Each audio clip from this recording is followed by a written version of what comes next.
Tragedi Hotel Merah. Di tengah kota tua yang hampir terlupakan, berdiri sebuah bangunan besar berwarna merah bata, Hotel Merah. Bangunan itu sudah lama ditutup. Catnya mengelupas. Kaca jendelanya retak. Dan pelang nama hotelnya hanya tinggal separuh tergantung di rantai berkarat. Tapi setiap kali malam Jumat tiba, penduduk sekitar bersumpah mendengar suara bel resepsionis berbunyi sendiri. Ting, ting, seolah menyambut tamu yang tak terlihat. 20 tahun lalu, hotel itu adalah tempat paling ramai di kota. Lampu-lampu gantung kristal menghiasi lobi. Musik jazz mengalun setiap malam. Dan tamu-tamu berdasi masuk satu persatu. Tapi pada suatu malam, api melahap segalanya. Kata saksi. Kebakaran terjadi dari lantai 3, kamar 308. Api muncul begitu cepat, seakan menyembur dari dalam dinding. Petugas hotel berlari. Tamu menjerit. Dan alarm kebakaran meraung. Tapi anehnya, sprinkleran tidak pernah menyala. Dalam hitungan menit, seluruh lantai terbakar. 32 orang tewas malam itu. Yang paling misterius adalah penghuni kamar 308, seorang wanita muda bernama Ratna. Ia datang sendirian sore itu, membawa koper kecil dan seikat bunga mawar putih. Pegawai hotel bilang, sebelum api muncul, mereka sempat mendengar Ratna bernyanyi pelan di dalam kamar. Lagu lembut, tapi lirih dan sedih. Saat api padam, tubuhnya tak pernah ditemukan. Hanya sisa koper hangus, dan mawar putih yang masih utuh, tanpa terbakar sedikit pun. Sejak itu, warga bilang, kamar 308 tak pernah dingin.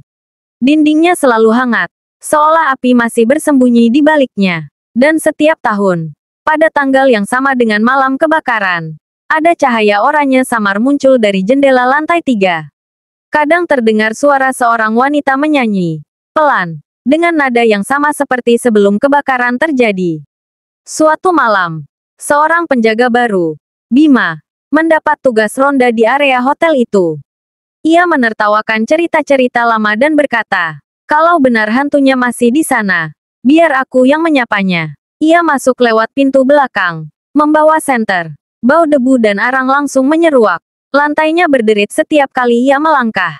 Saat tiba di tangga, ia melihat noda hitam di dinding, bekas jelaga yang membentuk seperti tangan. Naik ke lantai 3, senter Bima tiba-tiba bergetar. Cahayanya redup. Ia menatap koridor panjang itu. Dan di ujungnya, sebuah pintu sedikit terbuka. Di atasnya, angka 308. Bima menelan ludah. Halo, ada orang. Tak ada jawaban. Tapi samar-samar, terdengar nyanyian perempuan. Lembut, lirih. Selamat malam. Selamat datang. Pintu kamar 308 terbuka perlahan. Di dalamnya, semua masih terbakar. Dinding hangus.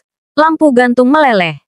Tapi di tengah ruangan, berdiri seorang wanita bergaun putih, memegang mawar putih yang masih segar.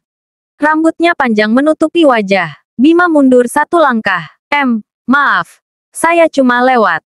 Wanita itu mengangkat wajahnya. Separuhnya hangus. Ia tersenyum. Kau datang tepat waktu. Aku butuh teman, untuk malam ini.